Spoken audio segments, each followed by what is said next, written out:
People in a small town east of Bismarck showed up at a park today to get a glimpse of the past. On Flag Day, Burley County leaders wanted neighbors to join them as they opened up a 50-year-old time capsule.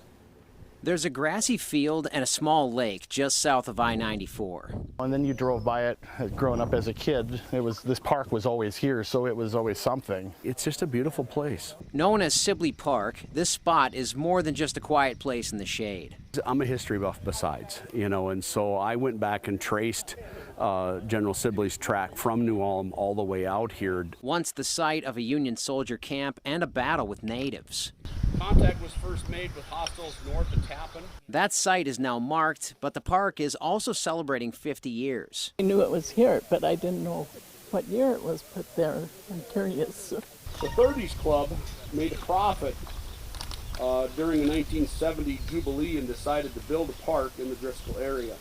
And fittingly enough, on this Flag Day 50 years later, neighbors were invited to watch history be opened up. When I saw it pop up, I have to be out here to see it because I was so curious of what was in there. Burley County Highway Department spent a little over 6 hours trying to get this excavated and opened up.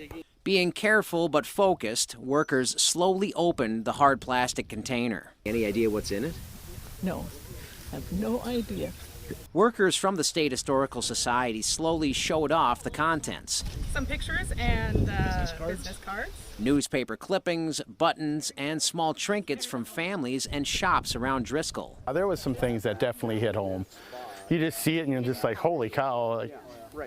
I remember that, While the time capsule itself is 50 years old, some of the contents inside were not. As they discovered, it appears neighbors from around Driscoll just couldn't help themselves as they added to the capsule in the 1980s.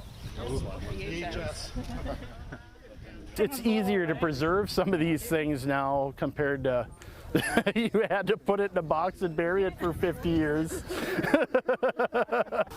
the Rise brothers.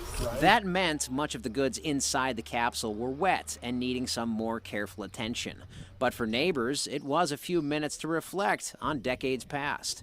That tells me that there's a big community that came together to do this. They made sure they had something from steel in there. They had Driscoll. So this is not just a local, it's a community. And again, it's the area that come together to do this. And that's what's important.